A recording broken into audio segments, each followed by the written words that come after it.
So ako, masaya ako sa ginagawa ko, and then at the same time ito nga, hawak ko yung sarili kong oras, hawak ko yung mga desisyon and everything. So, 'di ba?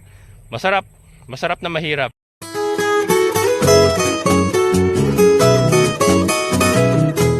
Ayan mga kabokal, so ano muna tayo, break time muna tayo sa pag-grass cutter. Nandito tayo sa bilihan ng Darak sa Mais. Meron tayo isang viewer, oh. Na-champuan tayo. Sir Robert. Si Sir Robert, nagulat ako, nakilala tayo. So marami rin pala nakakapanood sa atin. Sir, baka may gusto ko i-shoutout. Ala, shoutout na sa misis ko. Ano pangalan? Ang Marilyn. Si Ma'am Marilyn, ayan, shoutout kay Ma'am Marilyn. Taga saan kasi? Duhat. Duhat. Bukawi. Bukawi, ayan, oh. So dumadayo rin siya rito para bumili ng Darak sa Mais. At hinahalo niya sa kanyang pagkain ng Muscovy Duck. Ayan. Sige sir, una na ako sir. Thank you. Ayan mga kabokals. So nakabili na tayo ng tatlo. Nakapulot. Ayan mga kabokals, naputulan tayo ng kable. Clutch cable. Putulan tayo mga kabokals. Buti na lang meron tayong na-champuan dito, medyo malapit. Pinunter ko kahit walang clutch. Umabot tayo rito. So nandito pa tayo sa Barangay Muson, San Jose del Monte. Ayan, mga malasing ka nga naman. Ayan. Doon tayo galing mga kabokals. Ayan yung papuntang San Vicente, Barangay Parada, Santa Maria. Tandaan na yung matandaan na yung mekaniko mga kabokals. Nakakita nyo. Tandaan na, naghahanap buhay pa rin. Tumapon yung punong-puno yung nilagay ni compadre. Punong-puno, umapa.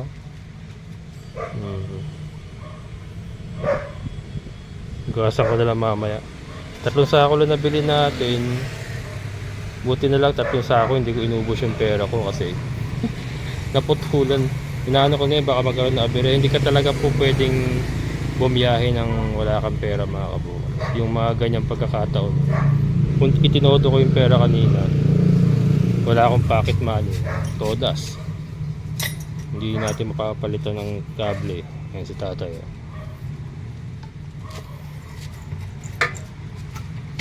Ay, tatay yung ating motor.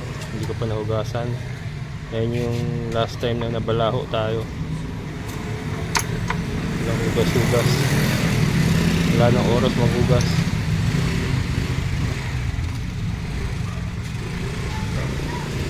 Nararamdaman ko na kanina yun,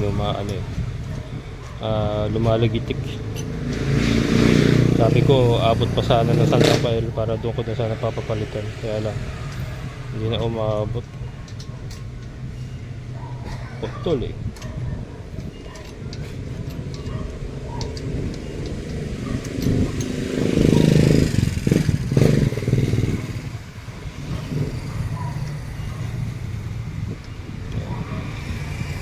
Tatay, nakabukas eh.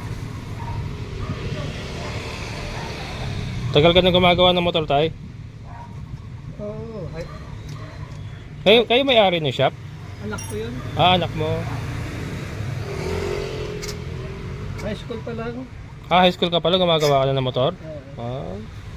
Kasi may mga tricycle kami nung araw. Oo. Sanay na sanay ka na pala talagang Hindi, sa kay tatay pala maganda magpaayos mga kabokal. Sanay na na. High school pala, gumagawa na ng motor. Anak ano yan tayo? Kaya ilayan mo na lang yan.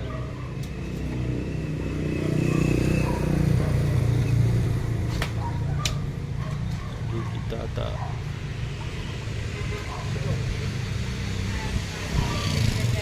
Ayan mga kabokal. Ilan taon ka na ngayon, tay? 76. 76? Grabe, Buti nakakagawa ka pa, Pagka ganitong nakatayo, okay lang. Ay, oo, kasi yung tuhod mo, Oo. masakit na. Masakit sa balakang. Oo, sa balakang. Ikaw talaga mekaniko rito o merong talagang mekaniko? Kapag wala sila, Kapag wala sila, ikaw ang ayos. pag wala sila, Pero ang nakatao talaga dyan, yung anak mo. yung anak ko. Mm. May gumagawa kasi sa bahay nila kaya umuwi sila eh. Taga rito lang din kayo? Hindi, balintawak kami eh. Balintawak pa kayo? Oo. Umuwi-uwi kayo? Hindi, Dito na kayo nakatutulog? nakakuha na kami sa Benja. Ah.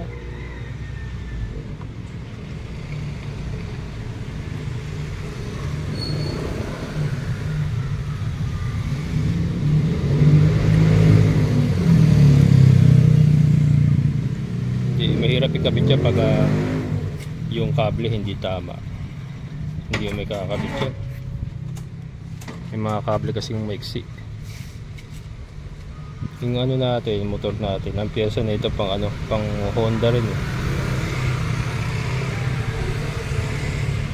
Ay, ito tayo isang ano ah. Ayun.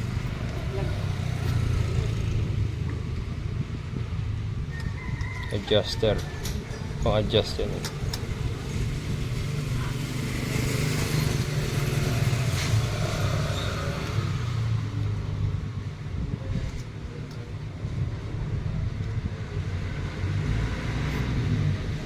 Ayan, nakakatuwa naman kay si Robert kanina. Nakita ko lang yun dun sa ano, sa Lindermere, sa binibili natin ng darak sa mais.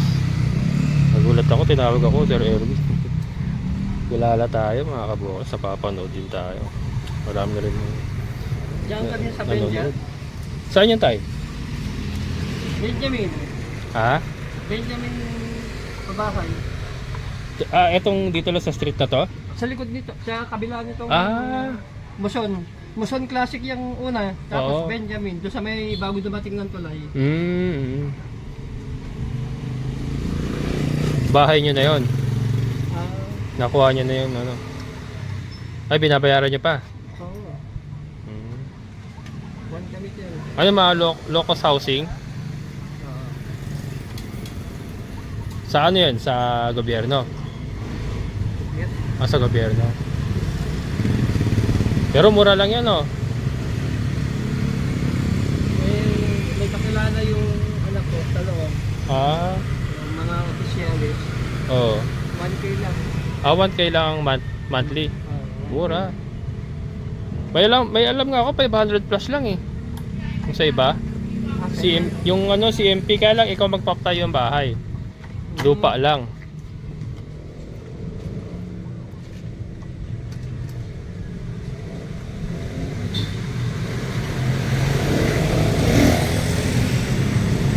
Larga. Kaya pa yata yung larga to tayo.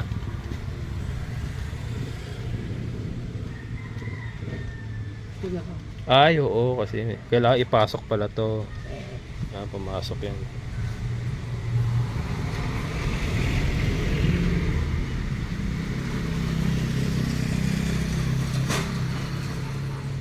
Hindi ka naman observe eh, no? O yung katawan. Yung katawan lang observe. Oo.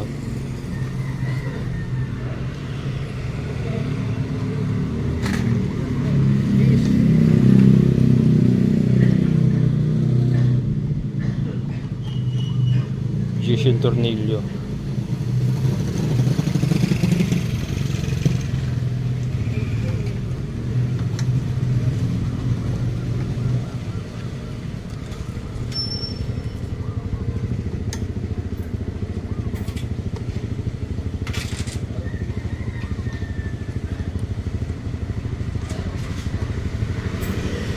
Ano rin mag-mekaniko, mga busisi din. Pero ito mga kabukos, itong motor natin 10 years na to halos. Going 10 years na mga kabukos. Never pa nabuksan ang makina niyan. Never pang napalitan ng clutch lining niya. Hindi pa nabubuksan yan mga kabukos. Ganyan. Matibay din talaga. Depende rin sa paggamit kasi. Depende sa gumagamit. Kahit anong klaseng motor naman pag baruba lang gamit mo, hindi rin talaga tatagal. Madumi lang yan, madumi. Pag nilinis ako baka masira eh.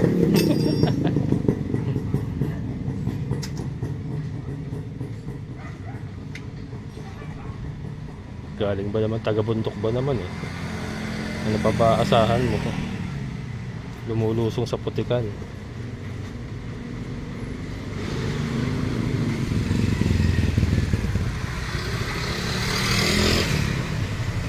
Gabi na naman ako nito mga kabukals. No, mag-alas 5 na eh.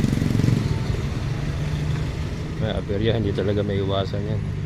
Importante hindi tayo na aksidente. Naputol siya nung nakahinto ako eh. Sakto pagkambyo ko primera, pak, putol.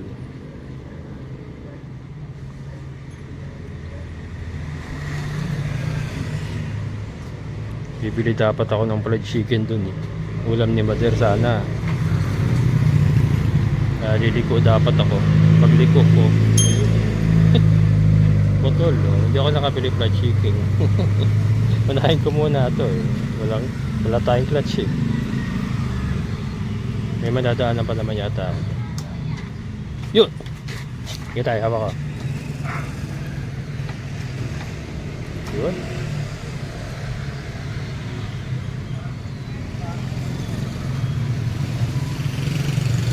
Huwag masyado mataas tayo. Yung clutch. Yung konting ano lang. Konti lang. Konting clutch lang. Sanay ako sa ganun eh.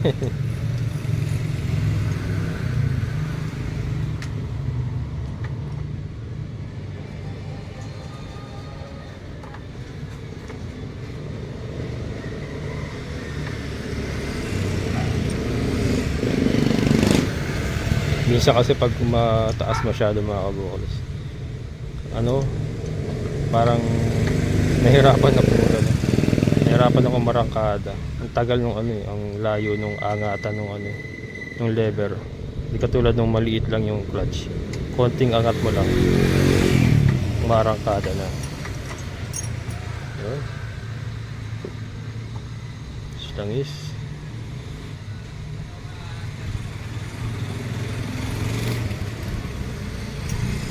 Yun. Okay. Asa tayo? Ayan. Magkano tayo? 150 yung cable. Tapos labor. Bahala ka na. Kambiling Ha? ko. 250, okay na. Okay. 100 labor. Tingnan mo kung okay.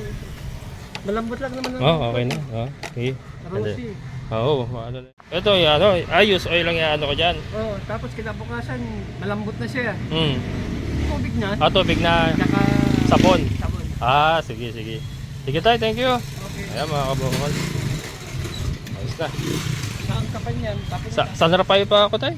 sa Rafael ka ba? San Rafael, Bulacan. Bumili lang ako ng darak dun sa ano, Santa Maria. Ayan mga kabukals. Tumatapon to. Sobra bang apaw? Sobrang apaw yata. Pero tumatapon. So ayan, nakarating na tayo. Andito tayo sa Villa Annapolis. Ito yung aming neighborhood. Ayan, Villa Annapolis sa may San Jose del Monte. Bago ang clutch cable. Lambot mga kabukals. So, lambot. Lambot. Ating mga dogi-dogi. Ito po si Oreo. Ayan, si Oreo.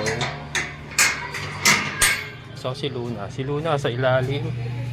Luna. Luna. Ayan naman. Ayan. So si Mother mga kabukals. Si Mother yan ang kanyang ano, trabaho araw-araw. Tanda na eh. Lagi na nakahiga. So naglalaba ako ng aking mga swimming trunks. Ng aking mga trunks. Hindi, underwear mga kabukals.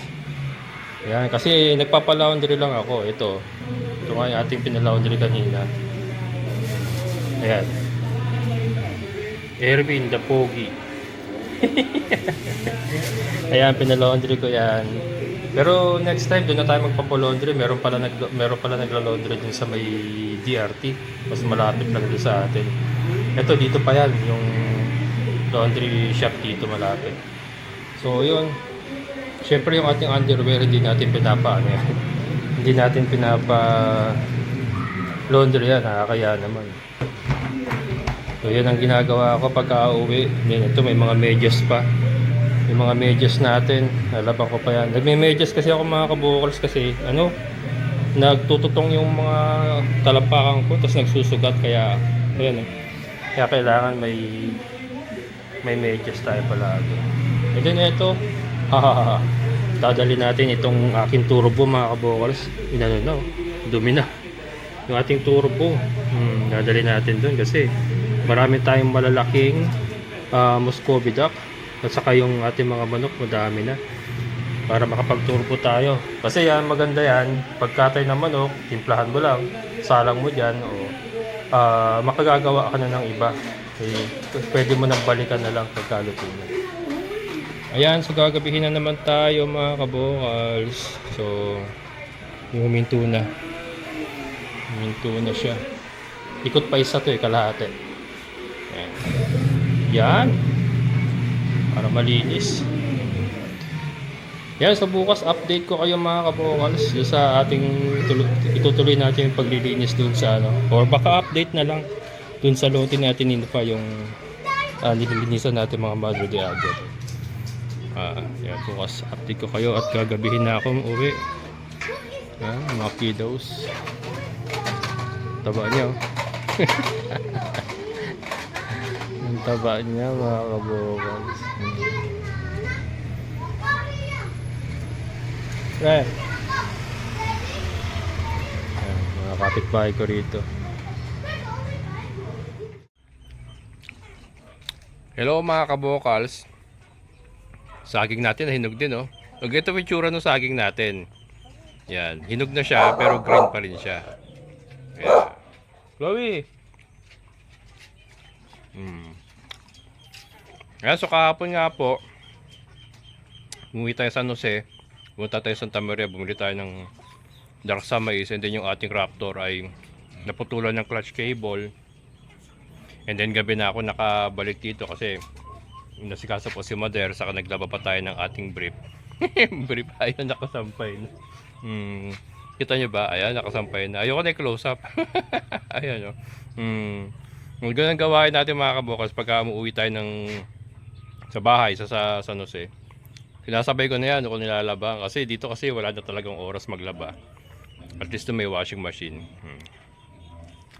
Ayan, so ikot ko lang muna kayo mga kabokals. Ngayon po ay alas 4 pasado. Hindi muna ako magtatrabaho kasi masama ang pakiramdam ni Kalbo.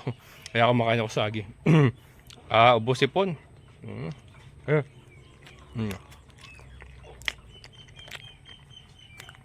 Pakain ko yung dagul. Pakain natin kay dagul. Dami ko pa ron. Siguro naka na ako ngayon, 10 piraso ngayong araw na to. Dagul. Dagul. Have some banana. Sarap pa, brother. Ang sarap ba, brother? Paborito niya yung mga kabokals, matamis eh. Ayan, so yeah, ikot na muna tayo. Pakita ko sa inyo yung nagawa ko na. Actually yung pa rin yun, kaya lang itsura. Natuyo na yung ating mga na chop. Anong gawa mo dyan? Anong gawa mo dyan? Yan ang paborito niyang pwesto. Tara, tayo sa kabila. Pudpud na yung ating mulberry na gamit na natin na chop na natin, and then ayun, teka nga, pakita ko lang muna sa inyo. Pudpud na yung ating mga Madre de Agua, di ba? Yan, konti na lang, konti na lang natira. Bukas dito na ako mag-harvest. Yan. Yan, dito na ako mag-harvest bukas. Simula dyan, papunta tayo ron. Paikot na yan, paikot. Yan, kaya kailangan etong nasa lote natin malinis ko na. Kasi sandali lang yan. Wala pa siguro isang linggo, ubos yan, yung nakaiikot na yan. Malakas tayo sa Madre de Agua, gawa nung lahat sila naka Madre de Agua na, pati manok, layers. Yan. Ayusin ko pa ito. Lagyan ko ng gate talaga na ano. Para ano. Ayan oh. Ito kailangan malinis ko na to kasi magagamit na natin yan. Kailangan natin gamitin yan. Pag naubos na yung doon sa may paikot. Yan. Ano natabunan pa. Pero pag nailabas ko yan, maraming malalaki dyan sa part na to eh. Pero yung dito na sa baba nga, medyo naninilaw eh. Iba yung lupa dito siguro sa baba. Kaya lang hindi ko muna abonohan mga kabokals kasi nag-uulan naman eh. May nitrogen ang ulan eh. May nitrogen. Ito naman kasi hindi naman siya fruit bearing. Ang kailangan naman sa kanya ay dahon. So nitrogen lang naman ang ano dyan. Ang kailangan niya sa ngayon. Nag-uulan. So ano yan, try lang natin na kagaya na naka-expose. At least yung sunlight, meron siyang direct sunlight. Saka wala siyang kaagaw sa nutrients. Hindi siya naagawan ng mga damo. Ngayong malinis na. Pero ito, ano pa to, lilinisin ko pa yan. Ito yung mga kailangang imano-mano, hindi ko pa natitira ito. Kailangang imano-mano pa. Marami-rami na rin mga kabokals oh. Ayun oh. Halos nasa kalahati na ako eh. Titignan nyo, ayan oh. Ito na lang yung hindi ko nalilinis. Hanggang doon. Doon ito. O, kalahati oh. Asa kalahati tayo. So ito kasi ganyan din na itsura niyan. Mga ganyan-ganyan din ang nakatanim diyan. Andoon lang naman yung malalaki natin eh, doon sa may taas eh. Andun. Masustansya daw kasi tabi yung CR. Joke lang. Kaya mataba yung lupa. Ito. Ito pala, kukolektahin ko pa pala ito. Bali bukas na, sama ng paramdam ko eh. Ayan, dito ano na tayo. Ito, lilinisin ko pa to. Mano-mano na ito. Hindi ko na dinikitot kasi baka madali ko pa. Gaganda na yun. Gaganda na ng tubo. Ayan. Ito pag pag natalbusan to mga to, kunyari nakuha natin to, yung mga panibago niyan, sigurado yan magaganda na. Yung mga magpapanibago niyan. Gaganda yan. Ngayong tag-ulan, gaganda yan. Lalo na't nabuksan na natin sila. Ayaw kasing ever since kasi hindi naman ako gumamit ng pataba sa Madre de Agua kahit sa old area mga kabokals. Walang pataba yun. Never akong gumamit ng pataba. Ang Madre de Agua kasi napaka-harding halaman yan eh. Ito lang, hindi ko lang alam. Baka sobrang acidic nung iniisip ko rin kasi baka sobrang acidic na yung lupa. Gawa nung dati nga sinasaka nila Kuya Greg ito. Tinataniman nila ng mga gulay. Baka sumobra na rin sa abono. Nagiging acidic din kasi ang lupa mga kabokals pagka panay ang abono, yung synthetic na abono, nagiging acidic yan. Isa rin po yun sa downside ng dependent ka sa abono. Pagka gano'n na hindi na natural yung nakukuha ng halaman sa lupa, puro synthetic na. Dependent na siya sa synthetic. Kaya ako ayokong gumamit at as much as possible, ayokong gumamit ng synthetic na fertilizer. Gusto ko natural lang para kahit wala kang ilagay, katulad niya tag-ulan, hindi mo naman kailangan dapat maglagay ng abono sa ganito Madre de Agua, hindi naman siya fruit bearing, hindi naman siya gulay din. Natural lang dapat. So kasi ito nakita niyo yung mga Madre de Agua natin dito sa loob ng ating bakuran no. Gaganda, di ba? Magkatabi lang naman 'yan. So baka sa damo lang or yun nga. Hayaan mo lang muna natin ma-wash out kung acidic yung lupa. Wash out lang muna ng ulan para lumabas yung natural niyang nutrients. Ayan. Lugi green yan. Green-minded yung nagtanim. Ayan. So ayan mga kabokals. So bukas sana medyo okay na ako Ewan ko ba ba't wala din naman umulan kahapon na ko. Bigla sumaba ang pakiramdam ko pagising ko kanina umaga. Medyo tagilid eh. Pag harvest ko ng Madre de Agua, nainitan ako. Yun na, parang naramdaman ko na hindi na maganda. I'm not feeling well. Ayan mga kabokol, so bukas sana okay na tayo.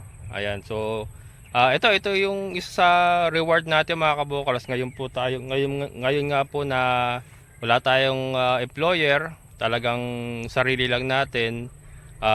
Di ba pagka nagkakasakit, kung employed tayo, kung nagkakasakit tayo, kailangan natin umabsent sa trabaho, katakot-takot na paalaman, kailangan pa ng medical certificate, kailangan pa magpa-check up, 'di ba? So, isa sa reward po ng may sarili kang hanap buhay na wala kang amo, ay ito po, yung pagkakataon pong gusto mo magpahinga, anytime, ay magagawa mo. Ayan. Hindi naman po sa nangiinggit sa mga empleyado, matagal din naman po ako naging empleyado. So, isinishare ko lang po sa inyo para po ma-inspire kayo. And then, para po, hindi po kayo mag-stay sa pagiging empleyado. Pero, syempre, ano yun kalayaan nyo po yun kung talagang gusto nyo pong maging empleyado lang. Pero, di ba, minsan kailangan natin mangarap, lumabas tayo sa comfort zone natin. And then eventually, mas maganda po yung kahihinatan ng ating mga buhay-buhay. Ayan. So ako, masaya ako sa ginagawa ko. And then at the same time, ito nga, hawak ko yung sarili kong oras, hawak ko yung mga desisyon and everything. So, 'di ba? Masarap na mahirap. Ayan. So, bago tayo magtapos, shoutout po muna shoutout sa Malonzo family ng Mendez Cavite and maliit, hindi ko mabasa, kay Glenmore Nunez. Yan, Nuneza. Glenmore Nuneza ng Lubao, Pampanga. Ayan, shoutout. And syempre sa lahat ng mga solid kabokals and mga silent viewers, maraming salamat. Syempre sa ating kaibigan po ni Sir Boyet. Sir, thank you so much. And shoutout din kay Ate Ninfa. Pahinga muna ako. Ayan.